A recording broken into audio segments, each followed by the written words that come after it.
अगर शुरू में आवाज़ म्यूट हो तो उसकी बात अलग है।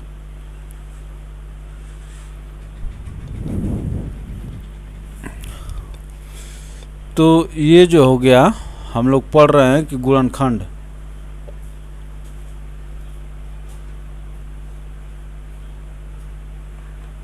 तो 8 के गुणनखंड ये हो गए। तो 8 के गुणनखंड ये हो गए और 8 के गुणज, गुणज किसको कहेंगे? 8, 16, 24, 32, ऐसे ऐसे ऐसे। तो किसी भी संख्या के गुणज जो है लिमिटेड होते हैं, लेकिन गुणज जो है इनफाइनाइट हो गए, अर्थात अनलिमिटेड होते हैं। तो जिन संख्याओं से कोई संख्या विभाजित हो जाए उनको गुणज कहते, गुणनखंड कहते हैं। और उस संख्या के मल्टीपल, जिन जिन संख्याओं को वो संख्या विभाजित कर दे वो उसके गुणज कहलाते हैं। तो चलिए बाबू हम लोग आते हैं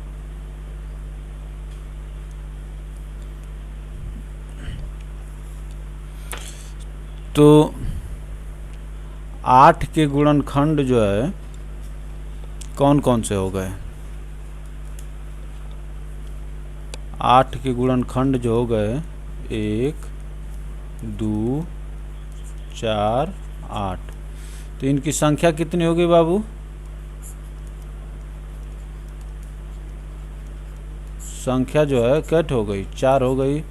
और योग इनका कितना हो गया? इनका योग कितना हो गया? 8 4 12, 12 2 14 1 15। ये तो 8 एक छोटी सी संख्या थी, ये जो 8 एक छोटी संख्या थी, इसलिए ये आसानी से निकल गया। लेकिन जैसे जैसे अगर संख्याएं बड़ी होंगी तो आपको ये निकालना कि कितनी संख्याएं होंगी और उनका योग जो करना थोड़ा सा टाइम टेकिंग वर्क हो जाता है, टाइम टेकिंग वर्क हो जाता है। इसलिए हम लोग यहाँ पर फार्मूलों का अध्ययन करेंगे। तो देखिए यहाँ से एक बात सिद्ध होती है, एक प्रत्येक संख्या का गुणनखंड होता है। ये जो है पहली बात जो क्या कहता है कि एक जो है प्रत्येक संख्या का, एक जो है प्रत्येक संख्या का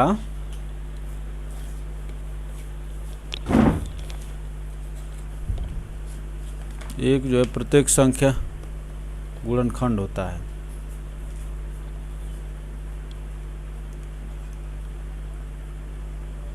गुणनखंड होता है एक जो है हर संख्या का, प्रत्येक कामा हर, कोई भी संख्या हो जिसका एक जो है गुणनखंड होता है, एक संख्या, ठीक है ना। और दूसरी बात हम लोग क्या देखते हैं, इसी प्रकार से प्रत्येक संख्या स्वयं का एक गुणनखंड होती है। प्रत्येक संख्या जो है स्वयं का, क्योंकि आप ये देख रहे हैं कि हम लिखवाएंगे नहीं, प्रत्येक संख्या, ये जो 8 का एक गुणनखंड एक 8 भी है, ठीक है ना। तो प्रत्येक संख्या स्वयं का एक गुणनखंड होती है। दूसरा पॉइंट होगा, तीसरा पॉइंट क्या हो गया, एक को छोड़कर प्रत्येक संख्या के कम से कम 2 गुणनखंड होते हैं। एक को छोड़कर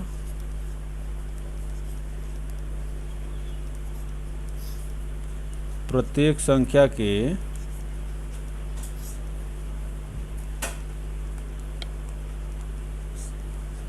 कि कम से कम कितने गुणनखंड होते हैं? 2 गुणनखंड होते हैं, क्योंकि एक और एक वह स्वयं संख्या। जैसे मान लीजिए कि मैं आपसे कहूँ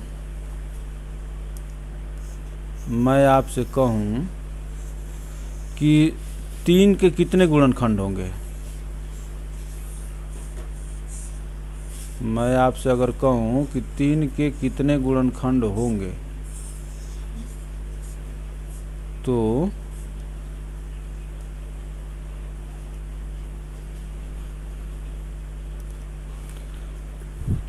कि 3 आधा 3-4 गो ले लिए, ठीक ना? 3-4 गो। रुकिए बच्चों, थोड़ा सा 1 सेकेंड।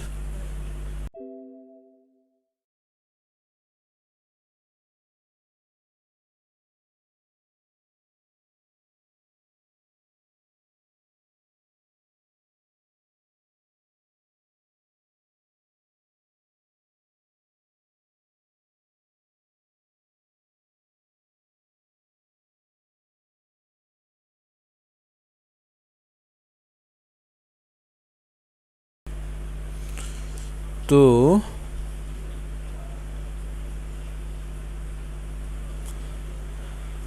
जो संख्या 3 बच्चे देख रहे हैं आप लोग, संख्या 3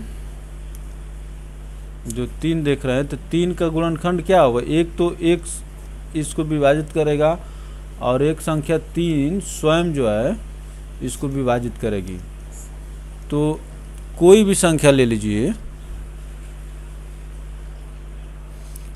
कोई भी संख्या लीजिए, उसके कम से कम 2 तो गुणनखंड होंगे ही। कम से कम 2 गुणनखंड होते हैं।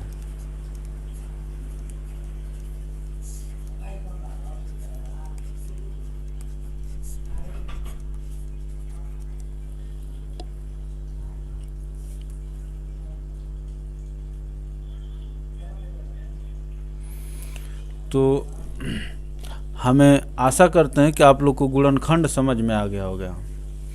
जैसे वे संख्याएं जो एक दी हुई संख्या को विभाजित कर दें, वो उस संख्या के गुणनखंड कहलाते हैं। और संख्या जो कोई संख्या हो उसके मल्टीपल जो है गुणज कहलाते हैं। और एक जो है सभी संख्याओं का गुणनखंड होता है। एक का मतलब एक संख्या, एक जो ये संख्या होती है एक, ये सभी संख्याओं का गुणनखंड होती है। और सभी संख्याओं के कम से कम 2 गुणनखंड होते हैं। ये बात आपसे परीक्षा में पूछी जा सकती है, ठीक है ना? इसलिए मैं आप लोग को बता रहा हूँ। तो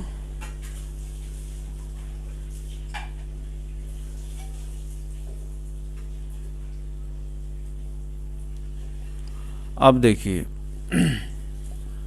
तो 8 के गुणनखंडों की संख्या कितने हैं और उनका योग तो काउंट कर लिए। अभी मैं आपको कह दूं कि 24, जो 24 है 24, इसके गुणनखंड बताइए। तो देखिए, ये 1 से विभाजित होता है, 2 से विभाजित होता है, 3 से विभाजित होता है, 4 से विभाजित होता है, 6 से विभाजित होता है, 8 से भी विभाजित होता है, 12 से भी विभाजित होता है और स्वयं 24 से विभाजित होता है। तो इसकी भी संख्या आप काउंट कर सकते हैं, छोटी सी संख्या है, और योग भी निकाल सकते हैं। लेकिन यही चीज़ जब बड़ा हो जाएगा तो निकालना मुश्किल है। तो उसी के लिए हम लोग क्या पढ़ेंगे? फार्मूला पढ़ेंगे।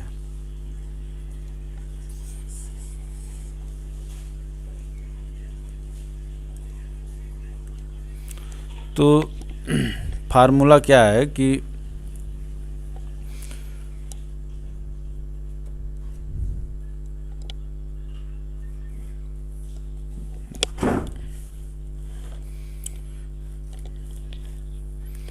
माना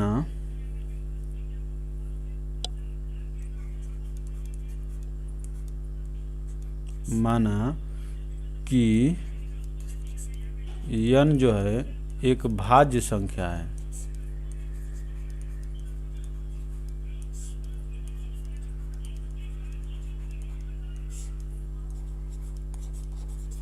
माना कि n एक भाज्य संख्या है और n के अभाज्य गुणनखंड जो हैं, n के जो है अभाज्य गुणनखंड कौन कौन से हैं? ए, बी, सी और पी क्यू आर जो है ए बी सी की पावर है। पी क्यू आर जैसे अभी हम लोग जो देखे थे कि जैसे 24 के मान ले तो उसमें जो है अभाज्य के मैंने वो तो लिख कर दिखाया था, लेकिन है कि माना कि n एक अभाज्य संख्या और इतना है तो n के कुल गुणनखंडों की संख्या, तो n के कुल गुणनखंडों की संख्या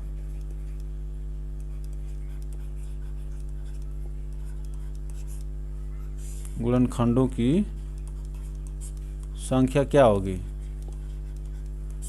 n के कुल गुणनखंडों की संख्या हो जाएगी p+1, इसका ये जो a का पावर जो है p+1 गुणे q+1 गुणे r+1, ये इतने इसके गुणनखंडों की संख्या हो जाएगी। तो अब इसमें जो है यदि हम लोग सवाल लगाएंगे तो इस फार्मूला क्लियर होगा, पहले इसको आप लोग एक बार देख लीजिए।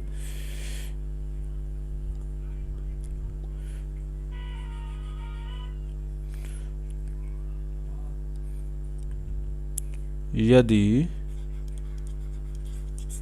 ए जो है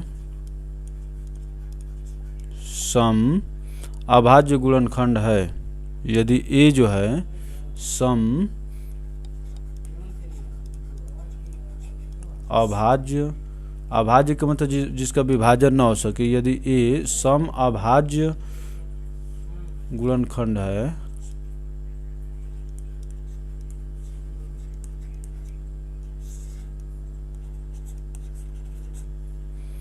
और बी और सी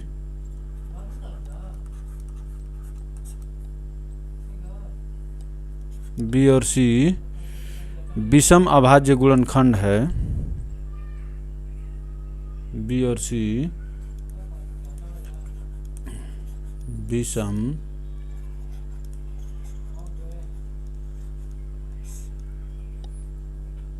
गुणनखंड है,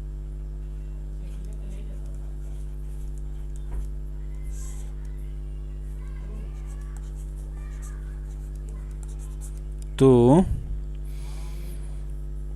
हम चलते हैं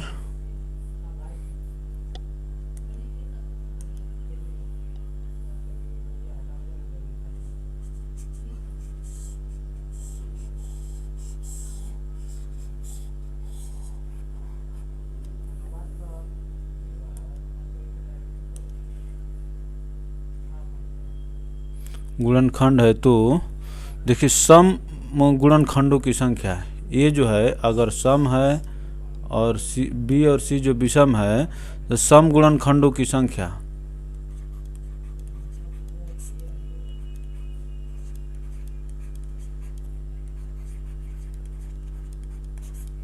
सम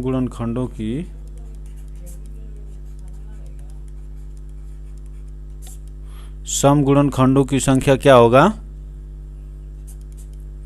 P जो a का पावर जो है P, क्योंकि a जो है सम अभाज्य गुणनखंड था, P गुणे q+1 गुणे r+1 और विषम गुणनखंडों की संख्या क्या हो जाएगी? विषम की क्या हो जाएगी? देखिए विषम जो है बी और सी है, तो 1 गुणे Q+1 और R+1। तो ये रहा बच्चों कि मतलब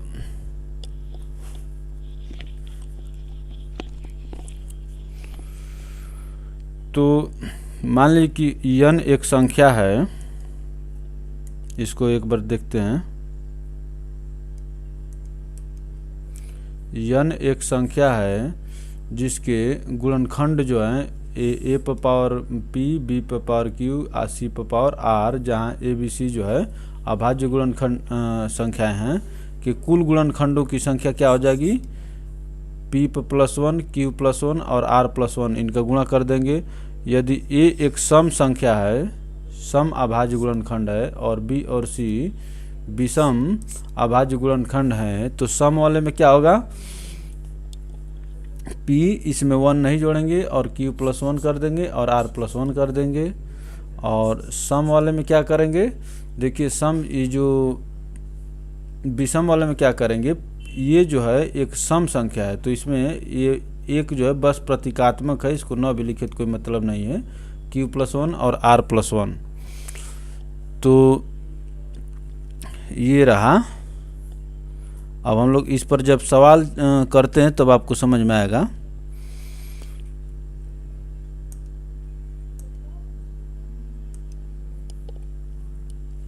जैसे मान लीजिए कि 240 के कुल गुणनखंडों की संख्या बताइए। संख्या जो है 240 के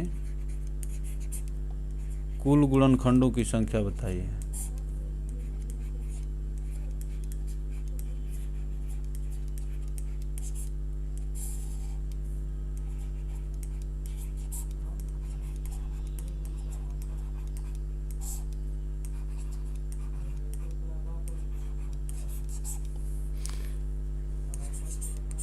क्वेश्चन जो है 240 के कुल गुणनखंडों की संख्या बताइए। तो अब 240 के कुल गुणनखंड की संख्या बताइए आप लोग। 240 के कुल गुणनखंडों की संख्या कैसे निकालेंगे आप लोग? तो 240 का हम जब फैक्टर करेंगे, 240 का जब हम लोग फैक्टर करेंगे तो आएगा 2 पर पावर 4, 3 पर पावर 1 और 5 पर पावर 1। तो कुल गुणनखंडों की संख्या कैसे निकालेंगे हम लोग? परीक्षा में टन से निकाल लेंगे कुल गुणनखंडों की संख्या।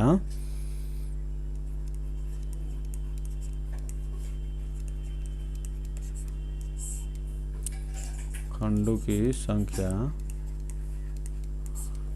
क्या हो जाएगा, p+1, q+1, r+1, यही ना? तो क्या होगा 4+1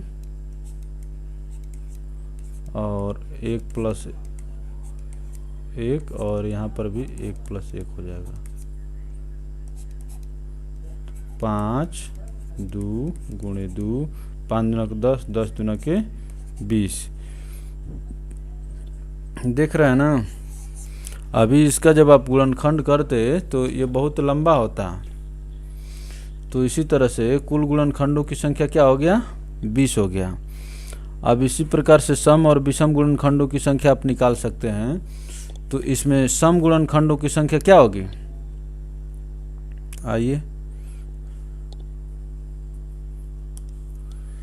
इसमें जो है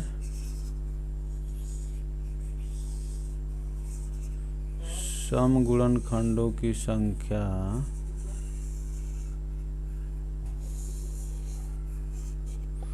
इसमें जो है सम गुणनखंडों की संख्या क्या होगी,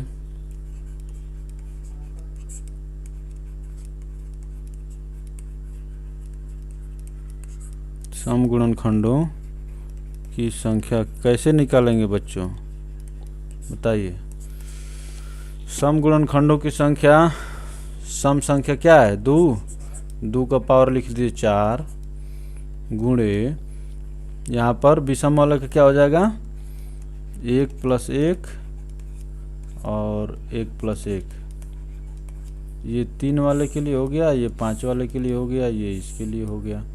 तो क्या हो जाएगा 4 गुणे 2 गुणे 2, 4 दूना के 8 दूना के 16 हो गया। और देखिए विषम गुणनखंडों की संख्या क्या होगी,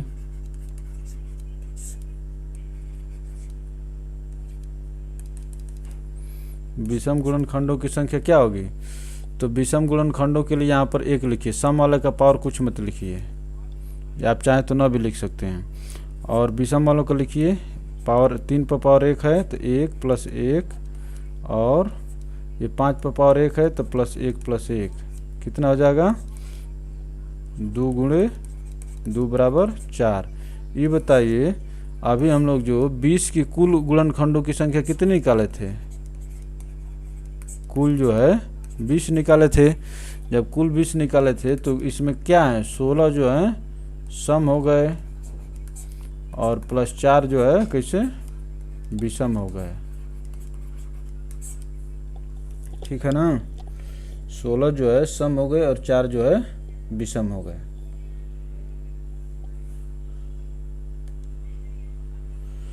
तो इसी प्रकार से हम लोग इस फार्मूले को अप्लाई करेंगे, ठीक है ना बच्चों। अब चलिए हम लोग आगे कुछ और देखते हैं।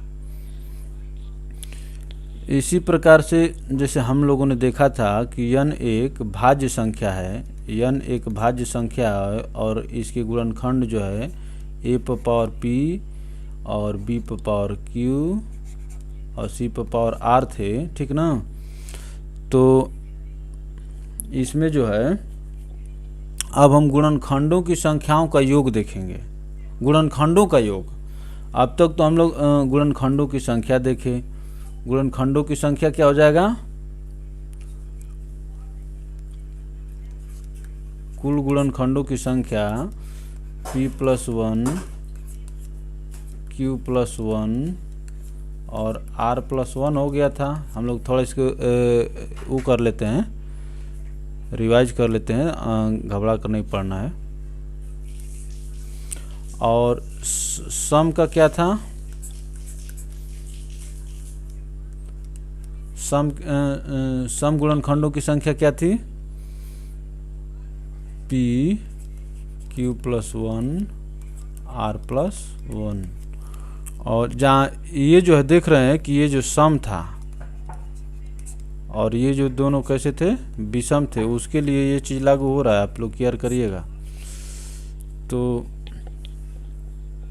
जितने विषम आएंगे उसके लिए, और ये हो गया कुल गुणनखंडों की संख्या, सम गुणनखंडों की संख्या और विषम गुणनखंडों की संख्या।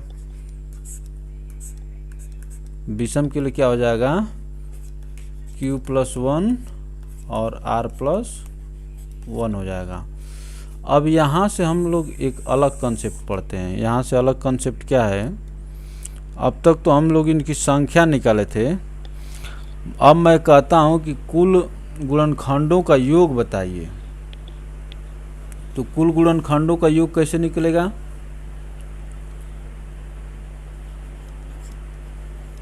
कुल गुणनखंडों का योग कैसे निकलेगा। कुल गुणनखंडों का योग निकालने के लिए जैसे a जो है ना, a जो a का पावर p है तो a पर 0 प्लस a पर 1 प्लस a पर 2 ऐसे से करेंगे चलेगा कहाँ तक, a पर पावर p तक। और दूसरे में क्या चलेगा b पर पावर 0 b पर पावर 1 प्लस b पर पावर 2 कहाँ तक, b पर पावर q तक। और इसमें क्या चलेगा c पर पावर 0 प्लस c पर पावर 1 प्लस c पर पावर 2 टन टन टन कहाँ तक चलेगा c पर पावर r तक। तो ये कुल गुणनखंडों का योग हो गया, ठीक है ना। इसी तरह से अब हम देखेंगे कि सम गुणनखंडों का योग और विषम गुणनखंडों का योग। तो देखिए सम वाले में क्या करेंगे, सम वाले में क्या करेंगे, सम गुणनखंडों का योग में क्या करेंगे कि सम वाले में चीज़ें इसी प्रकार से रहेंगी। यहाँ पर मैं कुछ इरेज कर देता हूँ। अब जो है इसको हम इरेज करेंगे।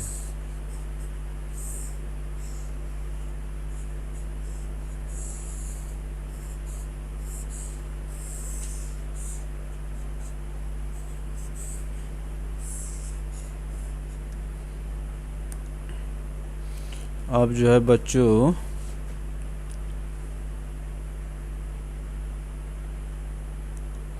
हम लोग ये देखते हैं कि सम गुणनखंडों का, ये तो कुल गुणनखंडों का योग हो गया, ये जो है कुल गुणनखंडों का हो गया। अब जो है सम गुणनखंडों का योग, गुणनखंडों का योग,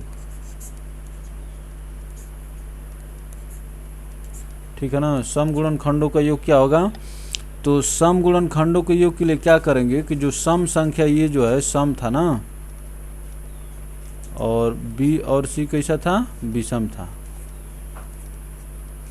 तो सम वाले को क्या करेंगे कि एक बार जो जीरो से शुरू कर रहे थे तो एक को पावर 1 से शुरू करेंगे, जीरो से नहीं शुरू करेंगे। क्यों कि ए पर पावर 0 का मतलब क्या होता है बच्चों, किसी भी संख्या पर पावर 0 का मतलब क्या होता है, 1 होता है, ठीक है ना। और 1 का हम इसमें काउंट नहीं करेंगे। 1 जो है विषम हो जाएगा, तो ए पर पावर 1, ए पर पावर 2 प्लस ए पर पावर 3, ऐसे ऐसे ऐसे ए पर पावर कहाँ तक चलेगा, क्यू तक, पी तक चलेगा, ए पर पावर पी तक चलेगा, ठीक है ना। और बाकी के तीनों वैसे ही रहेंगे, बी पर पावर 0 टन टन टन टन कहाँ तक, बी पर पावर क्यू तक चलेगा, और सी पर 0 ऐसे ऐसे कहाँ चलेगा, सी पर पावर आर तक।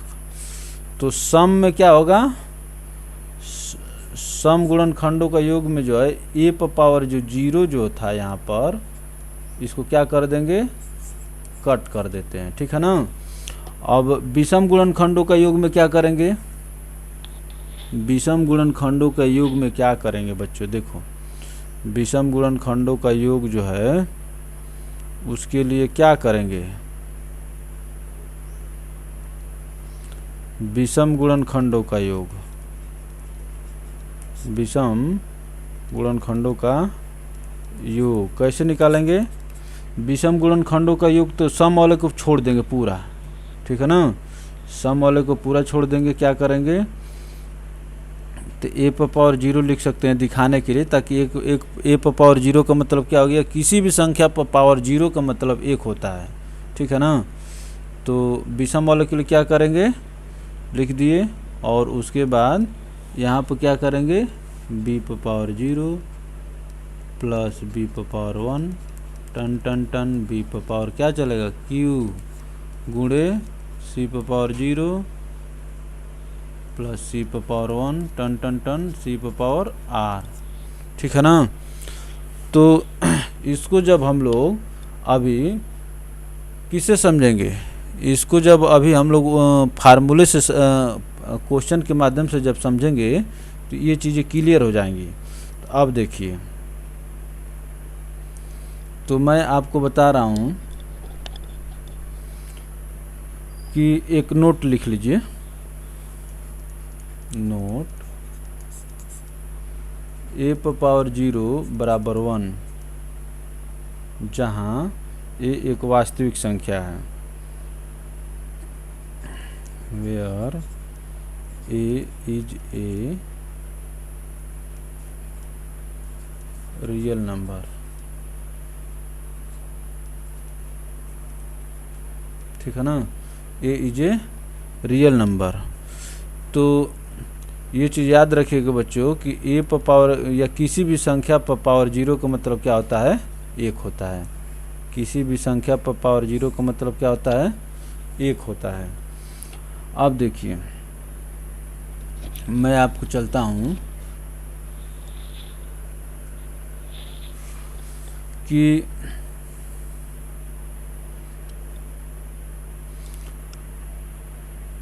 यहाँ पर चलते हैं हम लोग, छोटा सा संख्या लेते हैं, बड़ी संख्या में दिक्कत हो जाएगी, बड़ी संख्या में दिक्कत है। चलिए क्वेश्चन है, एग्जाम्पल लेते हैं। चलिए क्वेश्चन ही कर देते हैं। संख्या 180 के जो है 180 के क्या करिए, गुणनखंडों की संख्या, सम गुणनखंडों की संख्या और विषम गुणनखंडों की संख्या आपको बताना है। स्टेप बाय स्टेप चलते हैं। 180 के कुल गुणनखंडों की संख्या, कुल कामा सम और विषम गुणनखंडों की संख्या,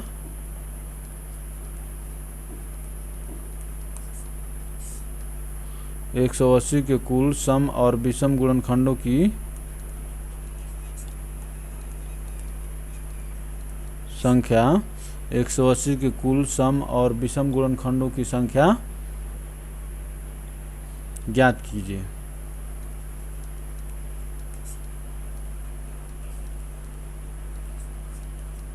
ठीक है ना, ये चीज़ पूछा है। तो अब हम लोग क्या करेंगे, 180 के गुणनखंड करेंगे। ठीक है ना, 180 के गुणनखंड करेंगे। तो 180 के गुणनखंड कैसे निकालेंगे, देखिए 180 के गुणनखंड कैसे निकालेंगे बच्चों। तो इसका 180 कर दीजिए, ऐसे कर दीजिए। ठीक है ना, 180 तो ये 90 हो गया, 2 हो गया 45, 3 हो गया 15, फिर 3 हो गया 5, ये 5 1। ठीक है ना, तो 180 के गुणनखंड क्या हो गए, 2 पर पावर 2 गुणे 3 पर पावर 2 गुणे 5 पर पावर 1। तो ये जो देखिए ए बी और सी की तरह हो गए ना।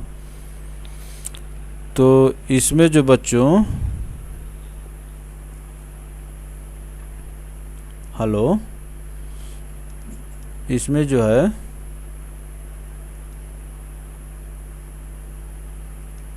इसमें जो ये देख रहे हैं कि ये सम हो गया और 3 और 5 कैसे हैं, विषम हो गया।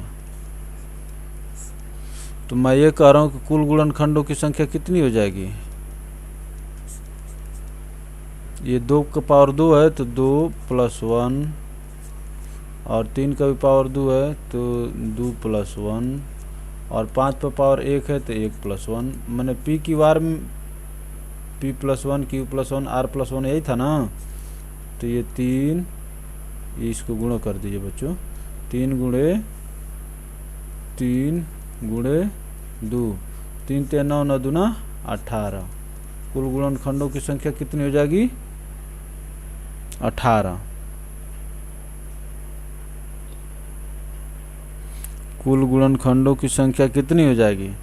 अब आप सोच रहे होंगे कि अरे यार इसको तो गुणनखंड हम देख रहे हैं कि इसी तरह से निकले हैं, इसका जो है 2 2 2 2 ऐसा नहीं भाई। देखिए ये जो 4 भी गुणनखंड होगा, 6 भी गुणनखंड होगा, ये 4 3 12 भी गुणनखंड होगा। इस तरह से करके चलेंगे तो इसका जो है आपको 18 गुणनखंड, 180 के 18 गुणनखंड होंगे। तो ये तो कुल हो गए। और चलिए अब हम लोग सम वाला थोड़ा सा देख लेते हैं।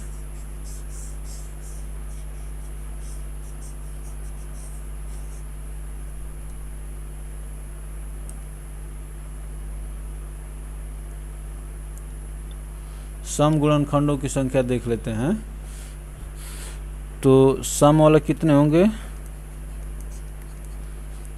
सम वाले में क्या होंगे कि इसमें जो है देखिए सम गुणनखंडों में सम संख्या जो 2 है, 2 का पावर कितना है, 2 गुणे विषम का 2 + 1, 3 का पावर 2 है ना, तो 3 का पावर 2 + 1 और गुणे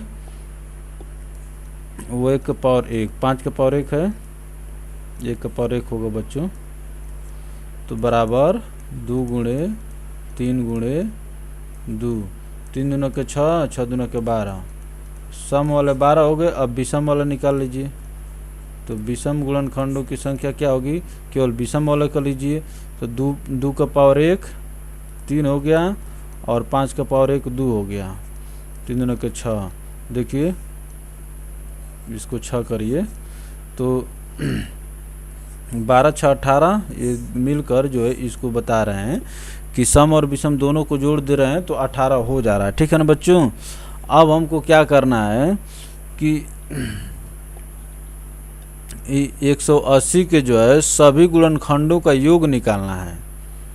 अब जो है मैं ये बता रहा हूँ कि 180 के जो है सभी गुणनखंडों का योग निकालना है। चलिए इसको पूरा एक ही बार मिरेज कर देते हैं। 180 के जो है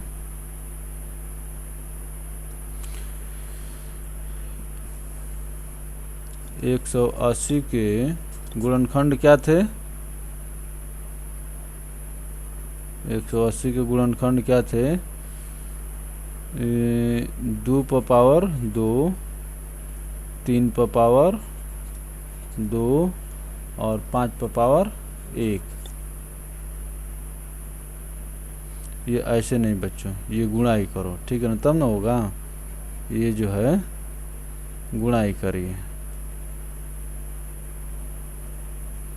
इसको जो है बच्चों टन टन टन टन टन टन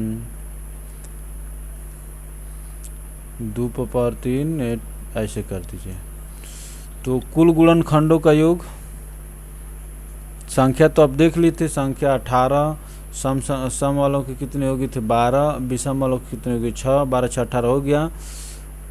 कुल गुणनखंडों का योग क्या होगा, कुल गुणनखंडों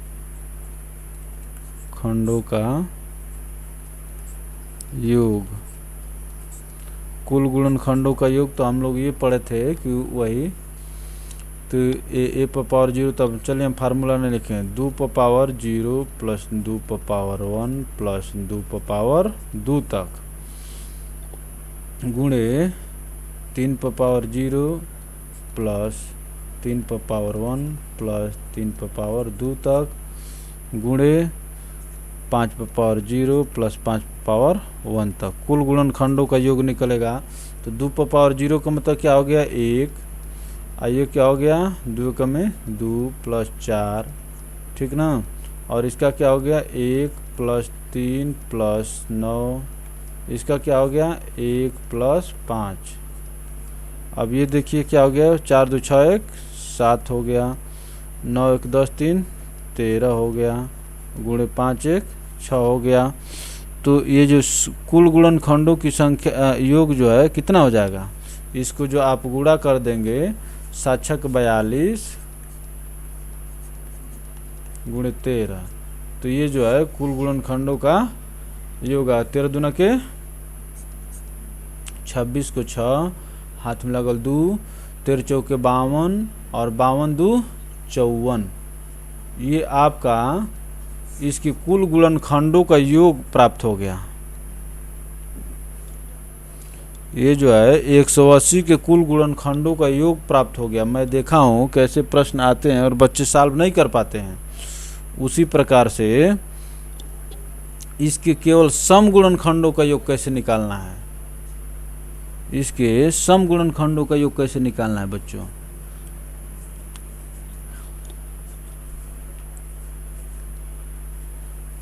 इसी प्रकार से बच्चों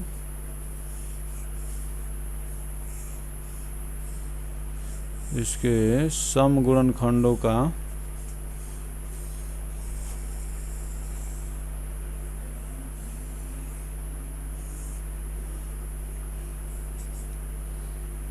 केवल जो है बच्चों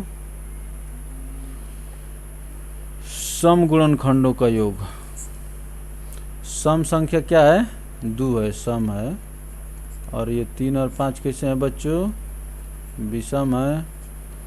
तो आज मैं आप लोग को ये कंसेप्ट सिखा कर रहूँगा। तो सम गुणनखंडों का योग कैसे निकलेगा बताओ। तो सम गुणनखंडों का योग निकालते समय हम क्या कर रहे थे कि जो सम संख्या उस पर जीरो वाला पावर छोड़ दे रहे थे। तो 2 पर पावर जीरो छोड़ने तो 2 पर पावर 1 प्लस 2 पर पावर 2, और ये तीनों और ये वाला ऐसे ही था, ठीक है ना। तो ये क्या हो गया, 3 पर पावर जीरो का मतलब 1, 3 पर पावर 1 का मतलब 3, 3 का पावर 2 का मतलब कि 9। अब थोड़ा डायरेक्ट हम लिखेंगे, 5 पर पावर जीरो का मतलब 1, और 5 पर पावर 1 का मतलब 5। ये क्या हो जाएगा, इसको जो है बच्चों यहाँ से कट करते हैं, यहाँ से आते हैं, थोड़ा सा फ्रेश रहेगा। तो 2 का पावर मतलब 2, और ये 4, और 9 1 10 3 13, और ये गुण क्या हो जाएगा 6। तो 6 गुणे 6 गुणे 13, इसका जो आंसर आएगा वही आपके सम गुणनखंडों का योग हो जाएगा। और विषम गुणनखंडों का योग कैसे निकालेंगे, यहाँ पर जो बच्चों विषम गुणनखंडों का योग,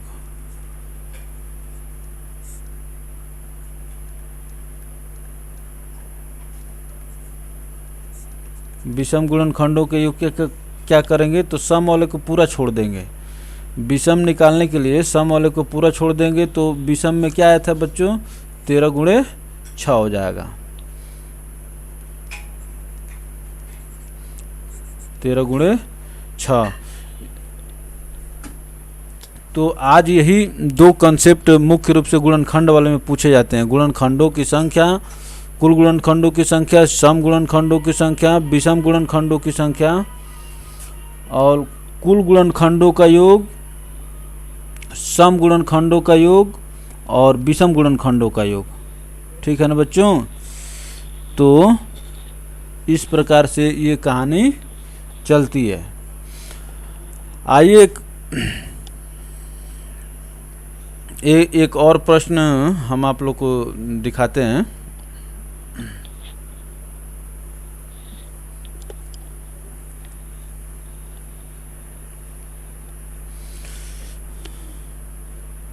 एग्जाम्पल लेते हैं एक तो बच्चों, 360 के सभी गुणनखंडों, सभी सम और विषम गुणनखंडों का योग ज्ञात करिए। कि सभी कामा सम कामा विषम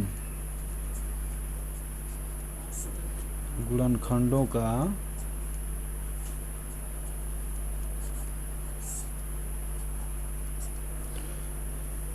योग ज्ञात करिए।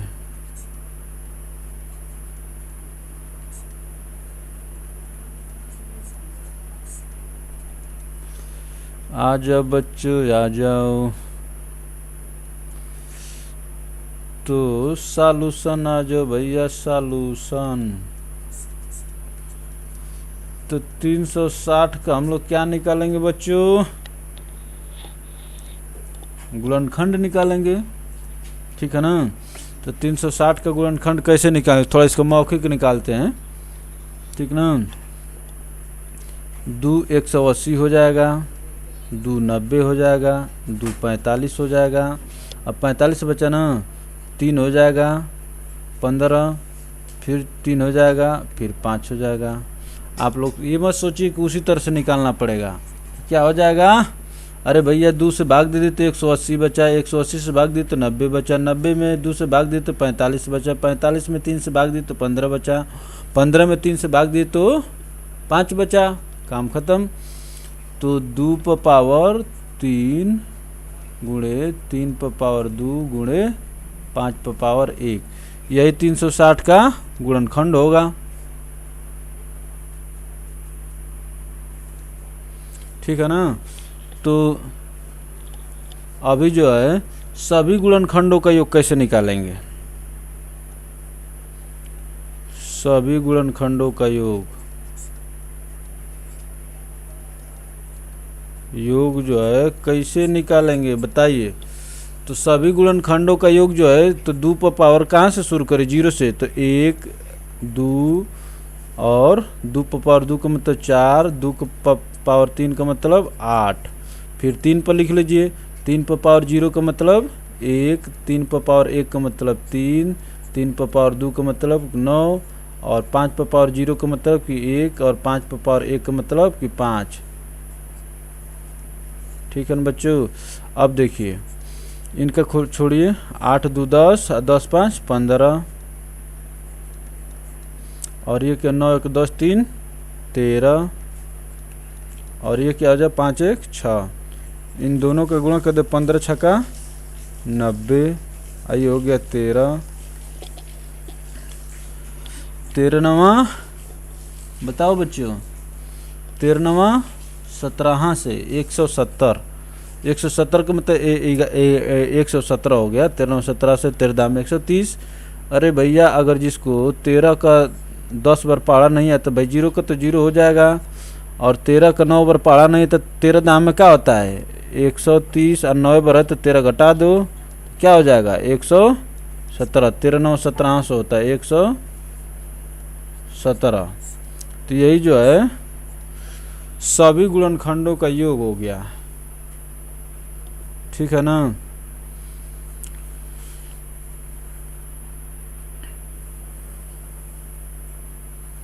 उसी तरह से अब हम लोग क्या करेंगे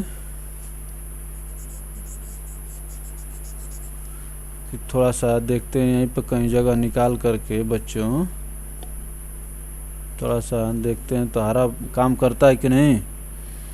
तो चलो थोड़ा सा काम कर रहा है लेकिन तेज नहीं है। अब जो है सम का योग क्या हो जाएगा, सम गुणनखंडों का तो सम क्या है 3 है ना, तो इसमें 0 छोड़ देना है। सम में जो है 0 छोड़ देना है। तो कैसे चलेंगे, 2 पर पावर 1 का मतलब 2, 2 पर पावर 2 का मतलब 4, 2 पर पावर 3 का मतलब 9। अब ये दोनों ऐसे ही रहेगा। तो इन दोनों का मान क्या आया था 13 और 16।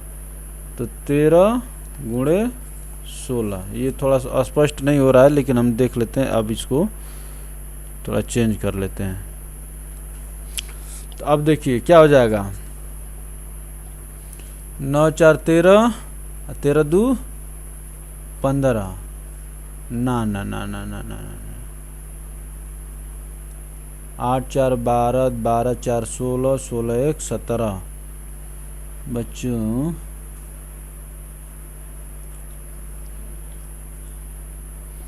इसको जो है बच्चों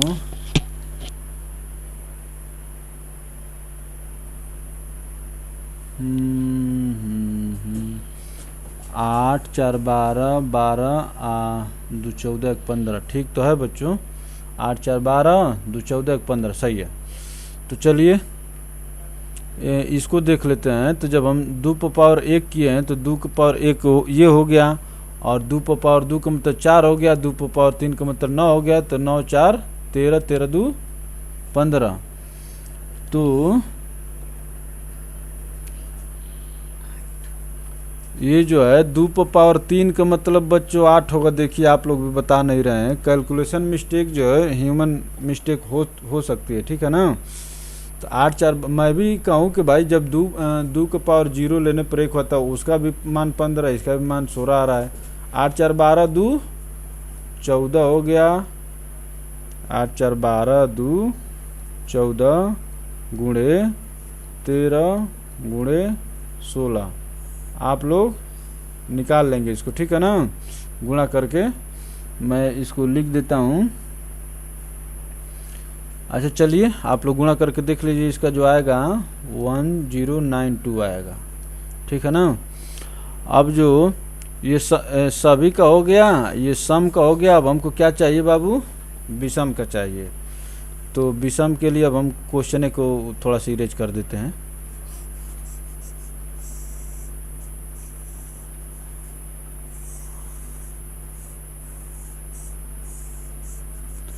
विषम वाले में बाबू सम को टच भी नहीं करना है, ठीक है ना। विषम वाले में जो है सम को टच भी नहीं करना है।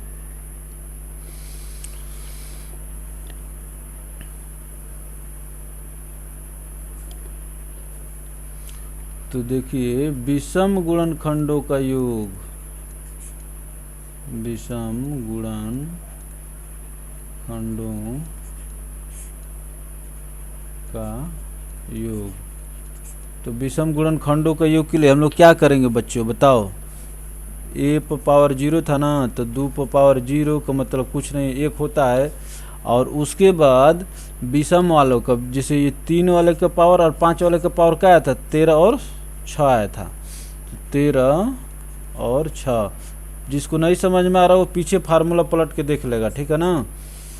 और इसको याद रखिए, यहाँ से क्वेश्चन पूछे जाते हैं और यहाँ से क्वेश्चन पूछने के बाद 90% बच्चे कर नहीं पाते हैं। अगर आप कर पाते हैं तो एडवांटेज की स्थिति में रहते हैं। देखिए मैं आपको बताया था कि किसी भी संख्या पर पावर 0 का मतलब क्या होता है, 1।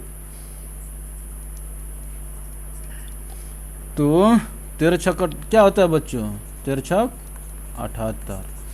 इसी प्रकार से मैं आप लोग के लिए 1-2 प्रश्न लिख दे रहा हूँ और आज का इसको समाप्त किया जाएगा।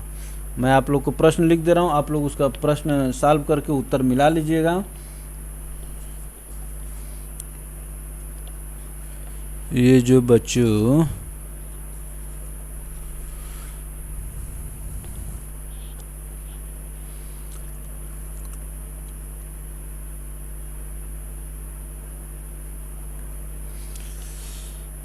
होमवर्क बाबू,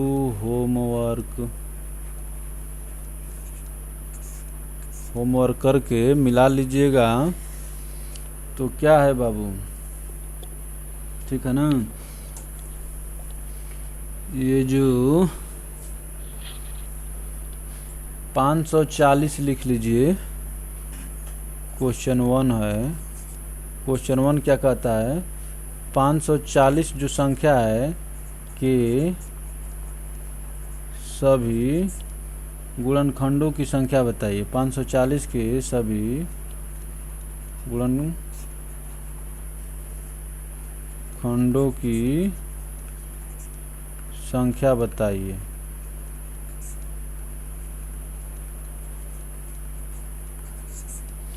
इसका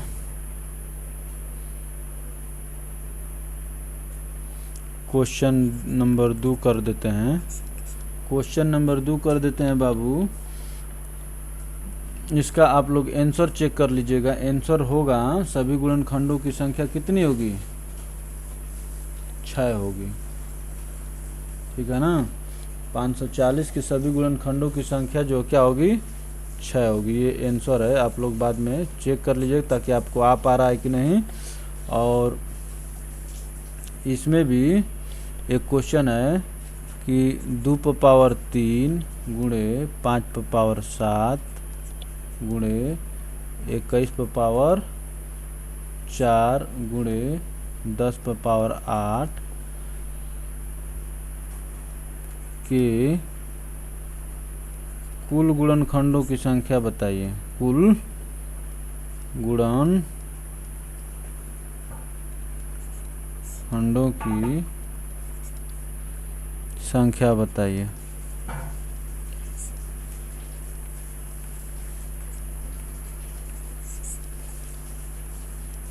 इसका आंसर आप लोग लिख लीजिए। कुल गुणनखंडों की संख्या क्या होगी, 34 होगा, आंसर है,